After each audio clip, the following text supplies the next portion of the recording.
Practically speechless, I think that can describe Toronto Blue Jays fans after the Jays lose game number 5, 6-2 to the Seattle Mariners. I'm Dan, that's Kyle, and Bobby Valentine's with us. And Bobby, this is the question every single Jays fan is asking right now. Why did John Schneider, a man we've been praising for making all the right moves, bring in Brendan Little, a pitcher that not a lot of people, maybe John Schneider might be the only person who has confidence in? Why bring him in that moment? Matchups. It had to be pregame matchups. That part of the lineup looked favorable to the computer before the game. His bullpen's not quite as rested as he would like it, but that's going to be a question that has to be answered, and the answer is not going to be something that the fans like. Mm-hmm. Bobby, in a situation like that, would you have preferred to see a harder throwing pitcher facing Cal Raleigh? Because he's obviously a switch hitter, and it just seems like all of Blue Jays Nation would have collectively suggested that Little was not up to that task, and perhaps throwing some heat at him might have been a better move. Well, again, they usually know more than I do. Putting him on the other side of the plate must have been something that was talked about, that his right-handed swing doesn't launch as well as his left-handed swing. But whatever the reasons are, it didn't work out. And I'm not sure that there's really good reasons. I think that this was a kind of a hunch. Let's see if this works. It might. It's not the best case scenario. And as it turned out, there's going to be a lot of crying in their Labatt's blue on the way home. and it's almost it hurts worse because a man who looks like Lord Farquhar from Shrek is the guy who kills the Blue Jays, hits a home run, then hits a grand slam. Eugenio Suárez.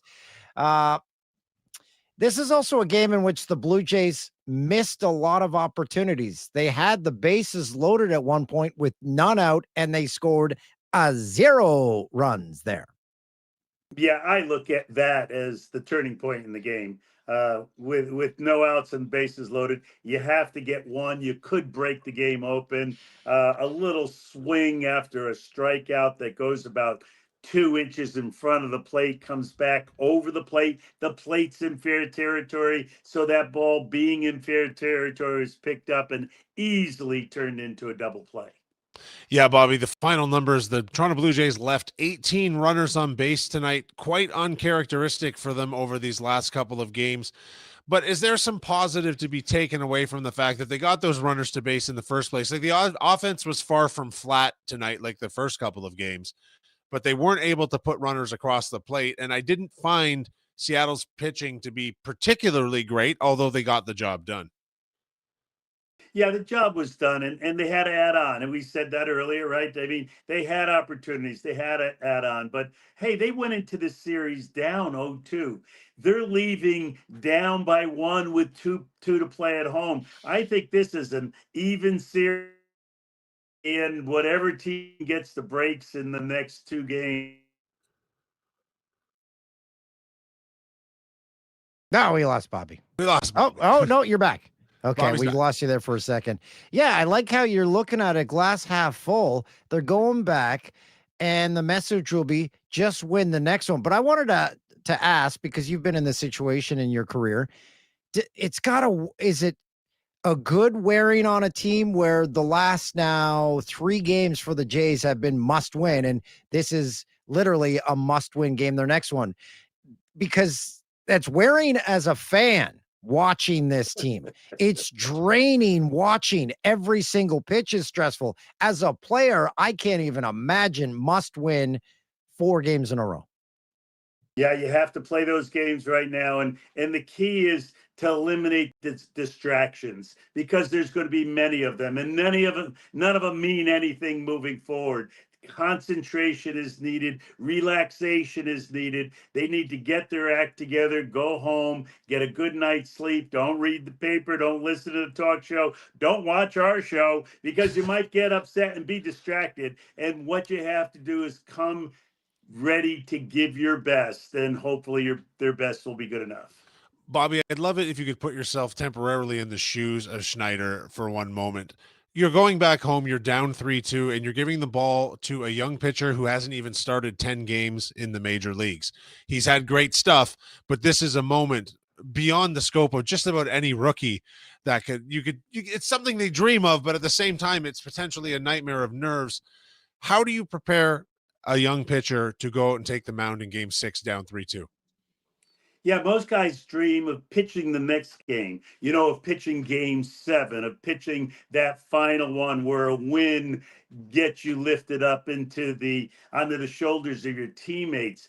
This is a little different game. This is a game, it's a must-win game, but you still have to win another. So there's no champagne popping after this game, as there has been in all of those dreams. So, it's a different situation. He seems like he's mature, but mature is not the proper word, because maturity comes with experience, and you can't teach experience. What you got to hope for is this young man goes out there with the belief that center stage is made for him, and the lights are going to be bright, and make sure that he doesn't need sunglasses.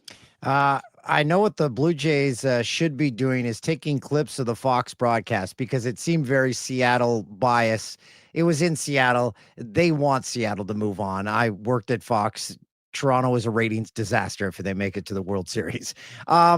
But they said at one point they pointed out that Alejandro Kirk was the slowest runner in baseball, which again, Joe Davis was just stating facts. But the big one was when he said Seattle is shaking right now. So Jays fans can take that and say, "Oh, you think you're loud?" Yeah, and when you're in that situation, when the dumpster or the dumper hits that home run, there couldn't have been a louder place in a sporting arena in our country or around the world. It was rocking and rolling. But that was the time to try to get your bearings again, and it just doesn't seem like the group got together on the mound, said or did the right things to settle things down, to get Toronto back in the dugout with the score tie. That game just got away from them because of the crowd, not because of the home run. You gave them an idea for signs, though. The big dumpster. The big dumpster, indeed. Unfortunately, he's been performing. So, Bobby, how short of a leash will Trey Savage have this weekend? And taking into consideration, the bullpen wasn't impressive tonight. We had two, obviously Varland came in and got 4 huge outs for the team. He pitched well, but a couple of other guys didn't. And so how do you balance young pitchers' leash length with the team's need to win this game and not get eliminated? I don't know how you do it. You have to be in the moment, and in that moment there's belief, but without the track record, it's hard to really believe, because with a Scherzer, you said, well, he's done it before, and this is a situation that he wants to be in. I'm not sure that this is the exact situation that anybody was dreaming about and wants to be in. So you have to observe what's going on. You've got to listen to what other people are saying, what other people understand what they're thinking, and get inside the head of a young starter who you said they really don't know, but they do believe in, and keep your fingers crossed. We do have empathy, and we know the players have feelings. They are human. So as a manager, what do you say to a guy like Brendan Little who gave up the home run? What do you say? Like, he's feeling the weight of the world. He didn't get a single out, and then they hit a grand slam after he leaves, because the guy, we aren't going to see him for the rest of the postseason now. I think that's a fact that you could go with, and words aren't what it's all about right now. If there's a relationship that's been built between pitching coach and player, manager and player, player and player, well, that relationship is being tested now, and you have to be legitimate. You have to be authentic. And it might not even be with words. It might be that hug that he's looking for, a shoulder to cry on, even, because this will be a tough one to get over. How does the coach shield the Toronto Blue Jays from the pressure cooker of the local media? Because we talked earlier with you a couple of games ago about maybe it was a bit of a relief for them to get on the road and face less of their own media. But now they're going back home. They're down 3-2, facing 2 elimination games, and the media will be in full force looking for answers to tonight's performance.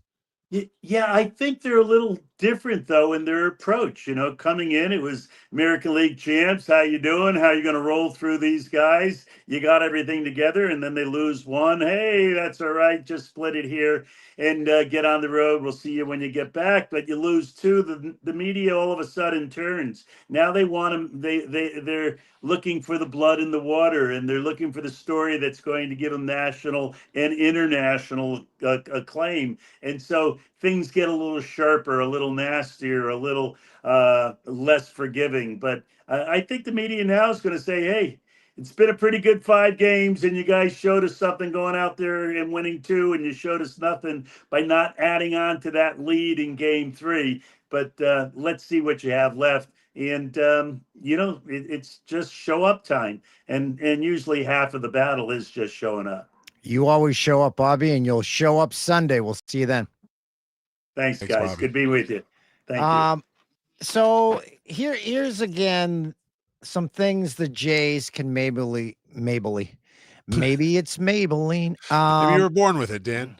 They can maybe draw on the fact that let's win this one for Brendan Little. He is a huge part of this team. He has, I believe, the most appearances of any pitcher for the Jays this season. And I hope the Jays speak to the media and say, don't go after this guy.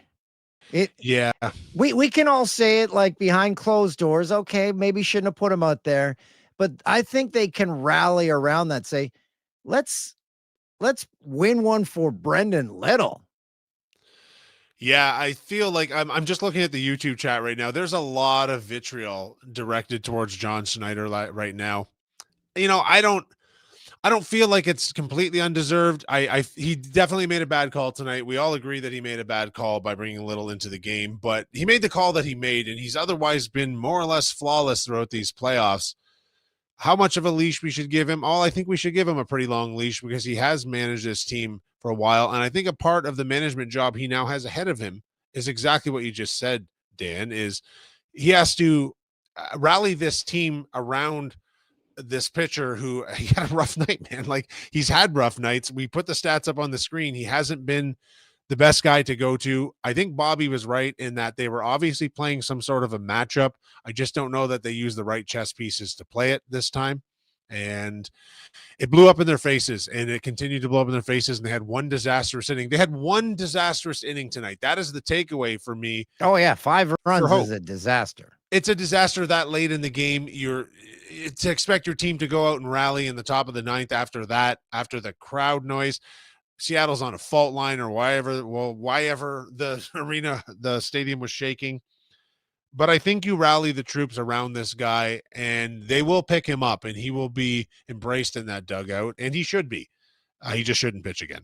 Same thing happened in Kevin Gausman's first start. They had no offense. They provided 2 runs for him this time.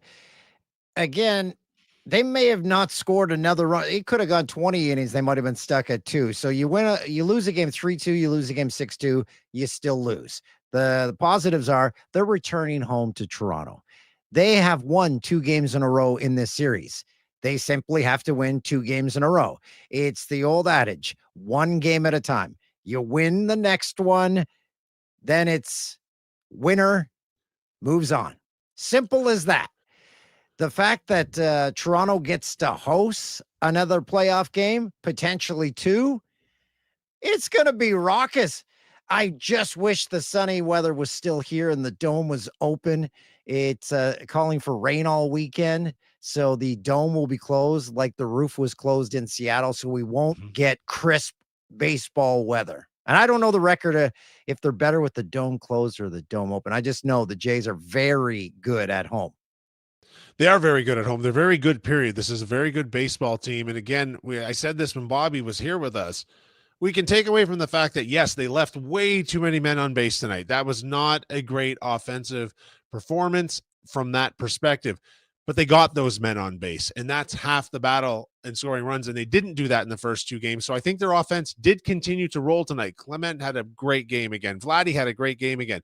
They're still rolling, and they just need to execute a little better. And let's be honest, some of those men left on base, that was a pretty fluky thing, the way that ball died in the dirt. Like, that's just dumb luck. Yeah. And there's a lot of positive to take away from the fact that, in my opinion, humbly so, the offense continued to roll tonight. Just a couple of bad bounces, and they just didn't execute at the highest level. And we haven't even spoken of George Springer, who took a ball off the knee. Yeah. The saving grace for the Blue Jays is they have guys who can fill in for them. They do. And but that would be a tremendous loss no matter what, because he is, what's that, 6 straight games now he's had an extra base hit, which is a tremendous stretch. Clement and Vladdy both continue to move up the all-time hits list for a single playoff for the Toronto Blue Jays. They called him tonight on the broadcast. They said he is their MVP for the season. Like, that's how key and clutch George Springer has been this late in his career and this season for the Toronto Blue Jays. So we've got baseball on Sunday. I came in here, I was dejected, I was down, but as in life, when you talk to a friend and you talk out your problems, you end up feeling better about your problems and trying to find the bright spots. And I think we accomplished that. Yeah, Dan, I actually feel better right now tonight. Yes, I agree with the chat. It wasn't a good decision by Schneider, but I implore people to maintain a little faith, because I feel better tonight than I did after those first 2 losses going into Seattle. I didn't think we had a bad inning. They had a bad inning out there. It was just not, it's not the end of the world. They're going home. They have 2 more times to execute, and I think they will. I think they can do this. And we will be back here after Sunday's game, which will hopefully push it to a game 7. We'll see you then.